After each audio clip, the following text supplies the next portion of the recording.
Alright, boys and girls, little video update on the Collet rack. There's the first one. Now this is one of the early prototypes. This is not one that I'm going to have in the store for production, but for I wanted to see how everything machined up, how they actually set up, and what they were going to look like. This one's got several defects. We've got a shrink cavity in the middle, and we've got a shrink cavity on the back, both of which are not something that I would send out to a customer. So like I say, this particular one will not be in the store. I have finished the pattern out, got the snap plast pattern all finished up, and this one's just going on my lathe. So just thought I'd give you a little update. This is actually ready to be sandblasted and powder coated, and what I've done on them is we machined the bottom flat. We've drilled them for 3 mounting holes, and this is just going to mount on the chip pan in this particular one, and we've got screws to go into them. And from there we've got a upright, which is actually just a piece of 1/2-inch conduit, which will work just fine for this application, I've decided. So that will be that portion of it. And then the upper portion will set on there just like that. So that's the way it looks. I'm going to go ahead and sandblast it up and powder coat it, and then we'll bring it back and show what it looks like on the lathe. Through the sandblaster out of the powder coat oven. There's the top tray. There's the base. We've drilled and tapped them. 1/4-20s. I got 4 in each one. That's kind of overkill, but I did because I could. And then for our upright, we did it in black. Got it powder coated. So this will set something like this, and we'll do final adjustment when we mount it. I'm probably not going to mount this to the lathe yet because it's going to drill down through the oil pan. And even though it's setting where it's supposed to set right now, the bracing for the stand underneath the drip pan is going to fall underneath this. So what I will probably do is, after I powder coated the pan and got the base painted and everything, why then I'll probably go back and drill and tap it right into those supports rather than putting a nut on the back. And once that's done, why then I'll go back, seal it with some sealer, and bolt it straight down to that drip pan. So there's the base portion, and this will be the upper portion. Set on there.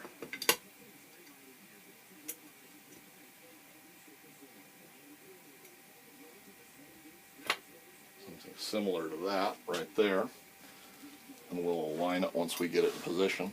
So anyway, let's move the camera over to the lathe, and I'll show you how I plan on setting it up. Alright, well I had my switch set right here on the corner, and I've moved it just to get it out of the way so we can see how this is going to set. This will probably set right in the corner, just about there. Like I say, we'll adjust it when we do it, when we go ahead and mount it. So I won't mount everything permanently, or I won't mount it tight.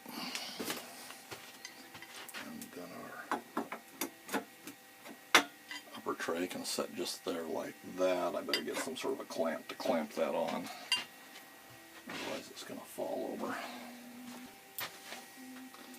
So just be a little temporary clamp to hold it in position so we can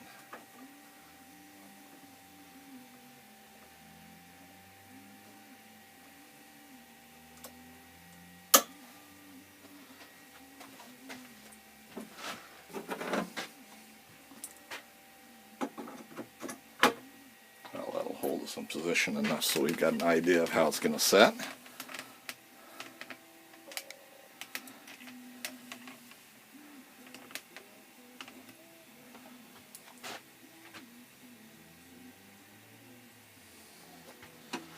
Clearance for everything.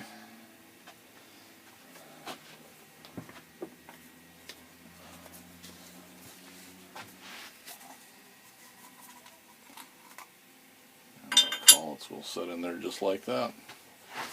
Let's move the camera around in front of it. Operating clearance for everything there. We'll probably scoot this around a little bit so it's facing inboard.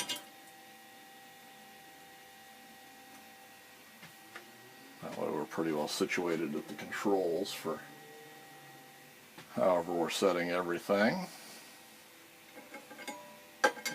hose will drop right in there like that. Once it's bolted in place, I think it'll do away with that wobble. We might drop this, we might drop that down maybe a couple inches. Anyway, we'll see how it looks. Well, after looking at this and measuring a little bit, I think we can lower it down about 2 more inches. So I think we'll go ahead and shorten it up that much.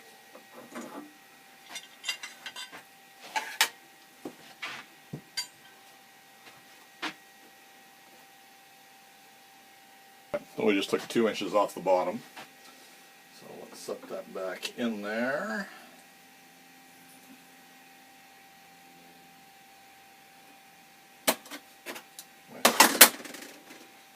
Might have to clean the powder coat off there, maybe not.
Yeah, once everything's clamped in place, I think we've got plenty of rigidity there.